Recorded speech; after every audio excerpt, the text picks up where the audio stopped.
നമസ്കാരം. മാട്രിക്സ് കോഴ്സിന്റെ ഓൺലൈൻ ക്ലാസ്സിലേക്ക് സ്വാഗതം. നമുക്ക് ഇന്നിവിടെ പരിചയപ്പെടാൻ പോകുന്ന സബ്ജക്റ്റ് എന്ന് പറയുന്നത് 9ാം ക്ലാസ്സിലെ സോഷ്യൽ സയൻസ്. നമ്മൾ 8ാം ക്ലാസ്സിൽ പഠിച്ചിട്ടുണ്ടായിരുന്നു സോഷ്യൽ സയൻസ്. ഓക്കെ, എന്നാൽ അതിൽ നിന്നും വ്യത്യാസമായിട്ടാണ് നമുക്ക് ഇനി 9ാം ക്ലാസ്സിലും 10ാം ക്ലാസ്സിലും നമുക്ക് ഇനി പഠിക്കാനുള്ളത്. നമ്മൾ അന്ന് സോഷ്യൽ സയൻസ് എന്ന് പറയുന്നത് ഒരു പുസ്തകമായിട്ടാണ് പഠിച്ചിട്ടുണ്ടായിരുന്നത്, ഒരു വിഷയമായിട്ടാണ് പഠിച്ചിട്ടുണ്ടായിരുന്നത്. എന്നാൽ അതിൽ നിന്നും ഇനി നമുക്ക് പഠിക്കാനുള്ളത് ആ സോഷ്യൽ സയൻസിനെ 2 പാർട്ടായിട്ട് തിരിച്ചിട്ടുണ്ട്. ഓക്കെ, അതിലെ ഫസ്റ്റ് പാർട്ടാണ് ഹിസ്റ്ററി, രണ്ടാമത്തെ പാർട്ടാണ് ജോഗ്രഫി. ഓക്കെ, അതായത് 2 പാർട്ടായിട്ടാണ് നമുക്ക് സോഷ്യൽ സയൻസിൽ പഠിക്കാനുള്ളത്. അതിൽ ഒന്നാമത്തെ പാർട്ടാണ് ഹിസ്റ്ററി, രണ്ടാമത്തെ പാർട്ടാണ് ജോഗ്രഫി. ഓക്കെ, ഇന്നത്തെ ക്ലാസ്സിൽ നമുക്ക് പരിചയപ്പെടാൻ പോകുന്നത്, പഠിക്കാൻ പോകുന്ന വിഷയം എന്ന് പറയുന്നത് ജോഗ്രഫിയാണ്. നമുക്ക് ഇന്ന് പഠിക്കാനുള്ളത്. ഓക്കെ, നോക്കാം. നമുക്ക് ജോഗ്രഫിയിൽ ഒന്നാമത്തെ പാഠത്തിന്റെ പേര് എന്താണെന്ന് നോക്കാം. പാഠത്തിലേക്ക് കടക്കാം. ഓക്കെ, ഫസ്റ്റത്തെ പാഠത്തിന്റെ യൂണിറ്റിന്റെ പേരാണ് സൺ ദി അൾട്ടിമേറ്റ് സോഴ്സ്, അതായത് സർവ്വവും സൂര്യനാൽ. ഒന്നാമത്തെ പാഠത്തിന്റെ പേരെന്താണ്? സൺ ദി അൾട്ടിമേറ്റ് സോഴ്സ്, അതായത് സർവ്വവും സൂര്യനാൽ. കുട്ടികൾ എന്ത് ചെയ്യാം, ഒരു നോട്ട്ബുക്കും പേനയും കയ്യിൽ വെക്കുക. എന്നിട്ട് നമ്മൾ പറയുന്ന ഈ പോയിന്റ് എന്ത് ചെയ്യാം, എഴുതി വെക്കുക. ഓക്കെ, ഈ പറയുന്ന കാര്യങ്ങൾ എന്ത് ചെയ്യാം, കറക്റ്റ് ആയിട്ട് പഠിച്ച് പോവാം. നോക്കാം, നമുക്ക് പാഠത്തിലേക്ക് വരാം. എന്താണ് സർവ്വവും സൂര്യനാൽ? സർവ്വവും സൂര്യനാൽ. നമുക്ക് ഭൂമിയിലേക്ക്, ഭൂമിയുടെ ഊർജത്തിന്റെ സ്രോതസ് എന്ന് പറയുന്നത് എന്താണ്? സൂര്യനാണല്ലോ. ഓക്കെ, അതായത് സൂര്യനിൽ നിന്നാണ് നമുക്ക് എന്ത് കിട്ടുന്നത്? ഊർജം ലഭിക്കുന്നത്. ഓക്കെ, അപ്പോൾ ഇത്തരം കാര്യങ്ങൾ നമുക്ക് ഇതിലേക്ക് പഠിക്കാനുള്ളത്. ഒന്നാമത്തെ പഠിക്കാനുള്ള ടോപ്പിക് നോക്കാം. ഒന്നാമതായിട്ട് നമുക്ക് പഠിക്കാനുള്ള ടോപ്പിക്കാണ് എന്താണ് ഇൻസൊലേഷൻ, അതായത് സൗര വികിരണം. എന്താ പറഞ്ഞത്? ഇൻസൊലേഷൻ, അതായത് സൗര വികിരണം. എന്താണ് ഇൻസുലേഷൻ അല്ലെങ്കിൽ സൗര വികിരണം എന്ന് പറഞ്ഞാൽ എന്താണെന്ന് നോക്കാം. എന്താ നോക്കാം? Solar energy reaches earth in the form of short waves. എന്താ പറഞ്ഞത്? Solar energy reaches earth in the form of short waves. നോക്കാം, ഹ്രസ്വ തരംഗങ്ങളായാണ് സൗരോർജം ഭൂമിയിലേക്ക് എത്തുന്നത്. ഇതിനെ പറയുന്ന പേരാണ് എന്ത്? സൗര വികിരണം. മനസ്സിലായോ? എന്താണ് ഇൻസുലേഷൻ എന്ന് പറയുന്നത്? Solar energy reaches earth in the form of short waves, അതായത് ഹ്രസ്വ തരംഗങ്ങളായാണ് സൗരോർജം ഭൂമിയിലേക്ക് എത്തുന്നത്. This is known as insulation. ഇതിനെയാണ് അറിയപ്പെടുന്നത് സൗര വികിരണം എന്ന് പറയുന്നത്. നോക്കാം, നമ്മൾ പറഞ്ഞു, ഫസ്റ്റ് കാര്യം പറഞ്ഞു, ഭൂമിയിലെ ഊർജത്തിന്റെ സ്രോതസ് എന്ന് പറയുന്നത് ആരാണെന്ന് പറഞ്ഞത്? സൂര്യനാണെന്ന് പറഞ്ഞു. ഓക്കെ, ആ ഊർജം, ആ സോഴ്സ് എങ്ങനെയാണ് നമുക്ക് ലഭിക്കുന്നത് പറഞ്ഞത്? ഹ്രസ്വ തരംഗങ്ങളായാണ് സൗരോർജം എങ്ങോട്ട് പതിക്കുന്നത്? ഭൂമിയിലേക്ക് എത്തുന്നത്. മനസ്സിലായോ? സോളാർ എനർജി, അത് സൗരോർജം എന്ന് പറയുന്നത് എങ്ങനെ പതിക്കുന്നത്? റീച്ചസ് എർത്ത്, ഭൂമിയിലേക്ക് എത്തുന്നത് ഫോം ഓഫ് ഷോർട്ട് വേവ്സ്. എന്തിന്റെ അടിസ്ഥാനത്തിലാണ് പറഞ്ഞത്? ഷോർട്ട് വേവ്സ്, ഹ്രസ്വ തരംഗങ്ങളായി, അത് ചെറിയ തരംഗങ്ങളായിട്ടാണ് ഭൂമിയിലേക്ക് സൗരോർജം എത്തുന്നത്. ഇതിനെയാണ് എന്തറിയപ്പെടുന്നത്? സൗര വികിരണം എന്ന് പറയുന്നത്. ക്ലിയർ ആണോ? ഓക്കെ, ഫസ്റ്റ് നോക്കാം. ഇൻസൊലേഷൻ എന്ന് പറഞ്ഞാൽ solar energy reaches earth in the form of short waves, അതായത് സൗര വികിരണം എന്ന് പറഞ്ഞാൽ ഹ്രസ്വ തരംഗങ്ങളായാണ് സൗരോർജം ഭൂമിയിലേക്ക് എത്തുന്നത്. കാരണം എന്താണ്? ഭൂമിയുടെ ഊർജത്തിന്റെ സ്രോതസ് എന്ന് പറയുന്നത് ആരാണ്? സൂര്യനാണ്. അതായത് സോഴ്സ് ഓഫ് എനർജി എന്ന് പറയുന്നത് ആരാണ്? സൂര്യനാണ്. ആ സൂര്യനിൽ നിന്ന് എങ്ങനെയാണ് നമുക്ക് ആ സോഴ്സ് ലഭിക്കുന്നത് എന്നാണ് പറഞ്ഞത്. എങ്ങനെയാണ്?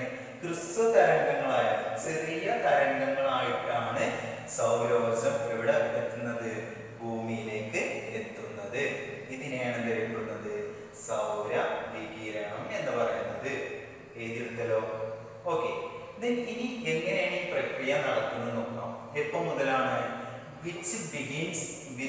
Sunrise and last till sunset. അതായത് സൂര്യോദയം മുതൽ അസ്തമയം വരെയാണ് ഇതിന്റെ എന്ത് ചെയ്യുന്നത്, ഈ സൗരവികിരണത്തിന്റെ പ്രക്രിയ എന്ന് പറയുന്നത്.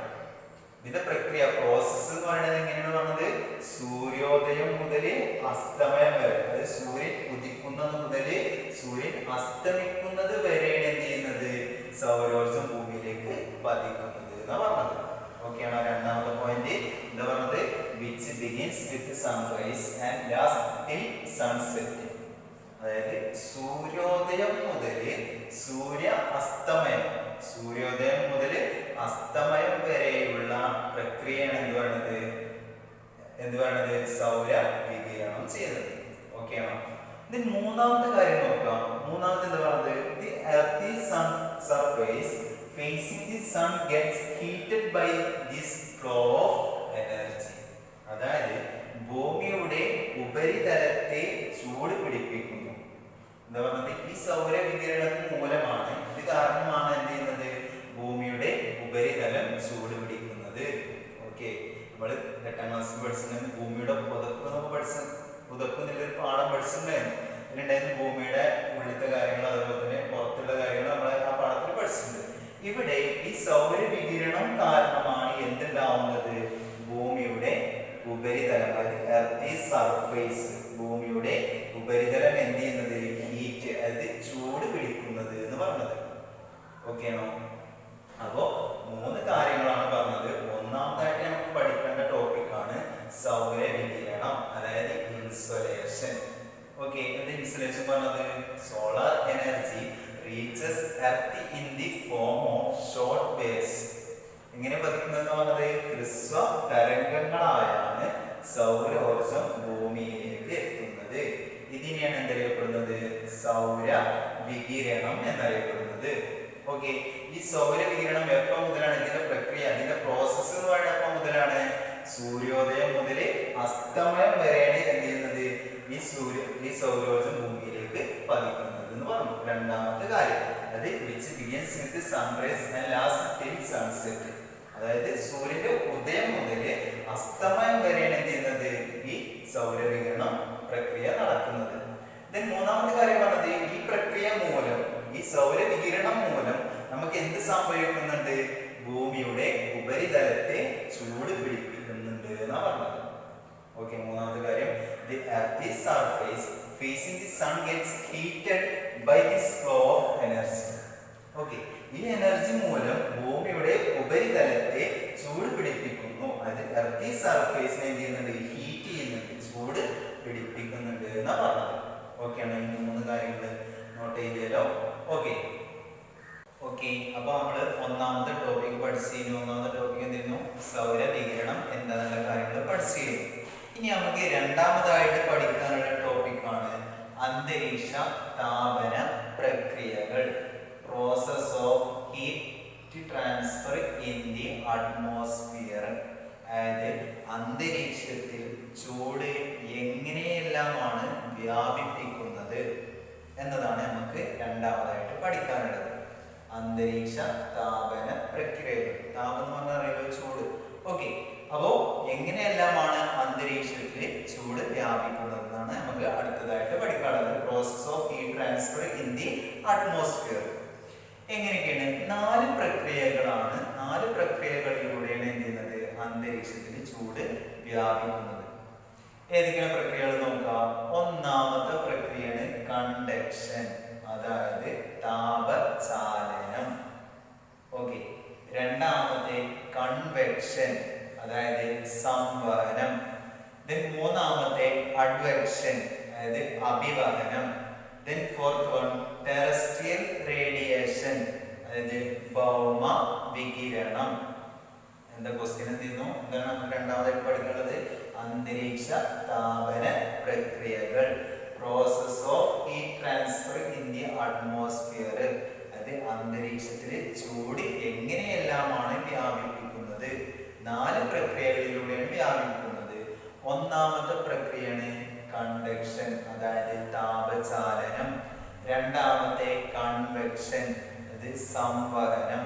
മൂന്നാമത്തെ അഡ്വെക്ഷൻ, അഭിവഹനം. മൂന്നാമത്തെ നാലാമത്തെ ടെറസ്ട്രിയൽ റേഡിയേഷൻ, ഭൗമ വികിരണം. ഓക്കെ ആണല്ലോ, 4 പ്രോസസ്സ്, 4 പ്രക്രിയകൾ. ഇനി നമുക്ക് ഈ 4 എങ്ങനെയെല്ലാമാണ് അല്ലെങ്കിൽ എന്താണെന്നുള്ളതാണ് നമുക്ക് അടുത്തത് പറയാനുള്ളത്. ഓക്കെ, നോക്കാം ഓരോന്നും എന്താണെന്ന് നോക്കാം. ഒന്നാമത്തെ നമ്മൾ പറഞ്ഞു, ഒന്നാമത്തെ പ്രക്രിയയാണ് ഇത് കണ്ടക്ഷൻ, അതായത് താപചാലനം. ഇനി എങ്ങനെയാണ് ഈ പ്രക്രിയ നമ്മൾ താപം വ്യാപിപ്പിക്കുന്നത് എന്നാണ് പറയാൻ പോകുന്നത്. ഓക്കെ, നോട്ട് ചെയ്യുക. എന്താണ് conduction? Heat is transferred to that part of the atmosphere close to the hot surface of the earth. എന്താ നോക്കാം, താപചാലനം. നോട്ട് ചെയ്ത് വെക്കുക. എന്താണ്? ചൂട് പിടിച്ച ഭൗമോപരിതലത്തോട് ചേർന്ന് സ്ഥിതി ചെയ്യുന്ന അന്തരീക്ഷ ഭാഗത്തേക്ക് താപം പകരുന്നു. എന്താ പറഞ്ഞത്? താപചാലനം, അതായത് കണ്ടക്ഷൻ എന്ന് പറഞ്ഞാല് heat is transferred to that part of the atmosphere close to the hot surface of the earth. ഇത് താപചാലനം എന്ന് പറഞ്ഞാല് ചൂട് പിടിച്ച ഭൗമോപരിതലത്തോട് ചേർന്ന് സ്ഥിതി ചെയ്യുന്ന അന്തരീക്ഷ ഭാഗത്തേക്ക് താപം പകരുന്നു. നമ്മൾ പറയുന്നത് എന്താണ്? അന്തരീക്ഷത്തിലേക്ക് എങ്ങനെയാണ് ഈ ചൂട് വ്യാപിപ്പിക്കുന്നത് എന്നല്ല പറയുന്നത്. ഓക്കെ, അതില് ഒന്നാമത്തെ പ്രക്രിയയാണ് താപചാലനം. എങ്ങനെ നോക്കാം? നമ്മൾ പറഞ്ഞു, ആദ്യം നമ്മൾ പഠിച്ചു സൗരവികിരണം പഠിച്ചു. അതിൽ നമ്മുടെ മൂന്നാമത്തെ പോയിന്റ് ഓർത്ത് നോക്കുക. എന്തിരുന്നു? ഭൂമിയുടെ ഭൗമോപരിതലം എന്ത് ചെയ്യുന്നുണ്ട്? ചൂട് പിടിപ്പിക്കുന്നുണ്ട് എന്ന് പറഞ്ഞു. ഓക്കെ, ആ ഭൗമോപരിതലത്തിൽ എങ്ങനെയൊക്കെയാണ് അന്തരീക്ഷത്തിലേക്ക് ആ ചൂട് കടത്തിവിടുന്നത് എന്നാണ് പറയുന്നത്. ഒന്നാമത്തെ എങ്ങനെയാണ് കടത്തിവിടുന്നത് നോക്കാം. ചൂട് പിടിച്ച ഭൗമോപരിതലത്തോട്, അതായത് ഭൂമിയുടെ ഉപരിതലത്തോട് ചേർന്ന് സ്ഥിതി ചെയ്യുന്ന അന്തരീക്ഷ ഭാഗത്തേക്ക് ആ താപം എന്ത് ചെയ്യാണ്? പകരാണ്. അത് കടത്തിവിടുക. നോക്കാം. It is transferred to that part of the atmosphere close to the hot surface of the earth. അതായത് ഭൂമിയുടെ ഉപരിതലത്തിലെ ചൂട്. നോക്കാം, ചൂട് പിടിച്ച ഭൗമോപരിതലത്തോട്, ഭൂമിയുടെ ഉപരിതലത്തോട് ചേർന്ന് സ്ഥിതി ചെയ്യുന്ന അന്തരീക്ഷ ഭാഗത്തേക്ക്, അറ്റ്മോസ്ഫിയർ, അതായത് part of the atmosphere close, അതായത് എന്താ പറയുന്നത്? അന്തരീക്ഷ ചേർന്ന് സ്ഥിതി ചെയ്യുന്ന അന്തരീക്ഷ ഭാഗത്തേക്ക് എന്ത് ചെയ്യാണ്? ആ താപം, ആ ചൂട് എന്ത് ചെയ്യാണ്? പകരുകയാണ്. ഓക്കെ, ഇതാണ് ഒന്നാമത്തെ പ്രക്രിയ. ഓക്കെ ആണോ? എന്താ പറയുന്നത്? താപചാലനം എന്ന് പറഞ്ഞാല് ചൂട് പിടിച്ച ഭൗമോപരിതലത്തോട് ചേർന്ന് സ്ഥിതി ചെയ്യുന്ന അന്തരീക്ഷ ഭാഗത്തേക്ക് താപം പകരുന്നു. എങ്ങനെയാണ് നോക്കാം. ഇതാണ് നമ്മൾ എന്ത് പറയുന്നത്? ഭൗമോപരിതലം, അതായത് സർഫേസ്, എർത്തി സർഫേസ് എന്ന് പറയുന്നതാണ് ഭൗമോപരിതലം. നമ്മുടെ ഈ ചട്ടിയൊക്കെ കണ്ടിട്ടില്ലേ? ഓക്കെ, ആ ചട്ടി കമഴ്ത്തിട്ട് എങ്ങനെയായിരിക്കും? ഇതേ ആകൃതിയായിരിക്കും. ഓക്കെ, അതാണ് എന്ത് പറയുന്നത്? ഭൗമോപരിതലം. ഓക്കെ, ഈ ഭൗമോപരിതലത്തിൽ എങ്ങനെയാണ് പറഞ്ഞത്? ഇവിടെയുള്ള ഈ ചൂട് പിടിച്ച വായു എങ്ങനെ പോകുന്ന പറഞ്ഞത്? അത് ഭൗമോപരിതലത്തോട് ചേർന്ന് സ്ഥിതി ചെയ്യുന്ന അന്തരീക്ഷത്തിലേക്ക്, അന്തരീക്ഷം മുകളിൽ പറയുന്ന അന്തരീക്ഷം. അപ്പോ ഇവിടുന്ന് എങ്ങനെ പോണെന്ന് പറഞ്ഞത്?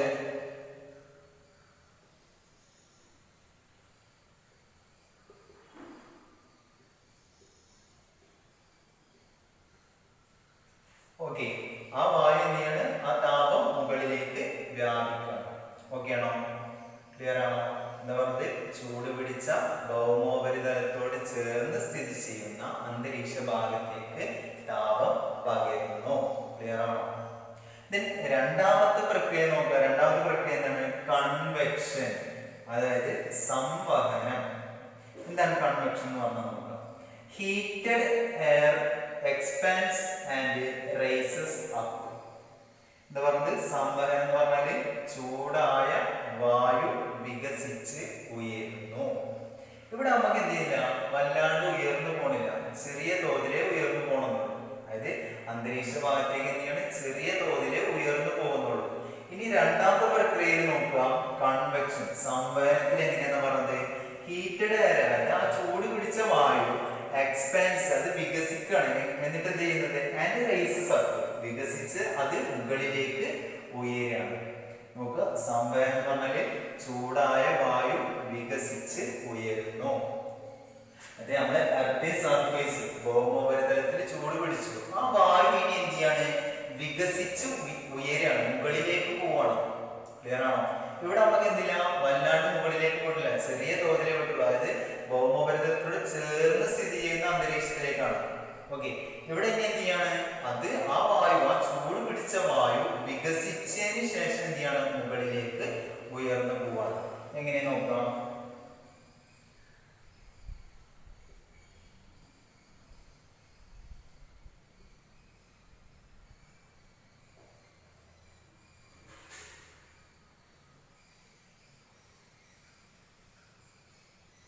ഓക്കെ, അതായത് എർത്ത് സർഫേസ്, ഭൗമോപരിതലം, ഇവിടെയുള്ള ചൂട് പിടിച്ച വായു എന്ത് ചെയ്യാണ്, അത് വികസിച്ചതിന് ശേഷം മുകളിലേക്ക് ഉയർന്നു പോവാണ്.